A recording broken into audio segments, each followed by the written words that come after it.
Many people on TikTok, Instagram, and Twitter in the DMs were asking my opinion on the firing of a longtime beloved news anchor, Lisa LaFlemme from CTV. It's Network News Canada. The owner of the company, Bell Media, think GE 30 Rock. And then you get the connection between the two. Bell Media and those ding dongs kind of botched this PR crisis. And how you know is that if you have one statement and then you need to come up with a second statement, you've botched it.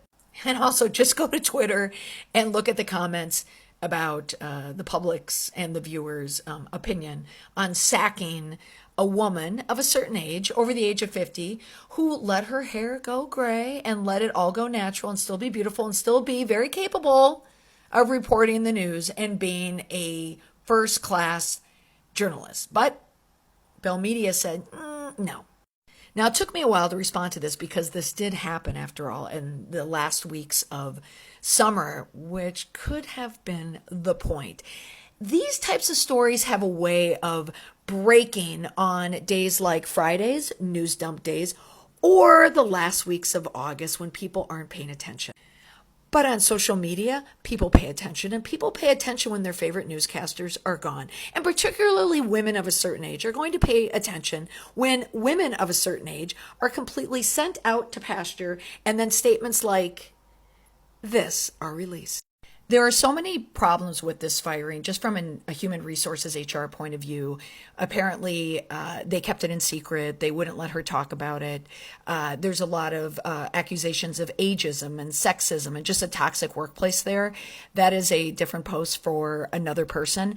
I'm going to focus on the statement and why this statement did not effectively get them out of this crisis and, in fact, made it worse. Whenever there is a crisis made worse by the media statement, it's usually due to the first line. Because the first line is going to set the tone for the statement. It's going to tell you everything that you need to know about the management, even the culture of that business. The first statement. In this case, we've been dealing with a difficult and high-profile change in recent days. That statement is not about Lisa LaFlemme. That statement is about Bell Media and the management of Bell Media and how they feel. The big takeaway: never start a PR statement when you're in the middle of a crisis or when you're starting a crisis about you. Don't make it about you. Don't make it about your organization. Make it about the victim, the person that you hurt. Everything we need to know about the culture of Bell Media is packed into one statement, the first one.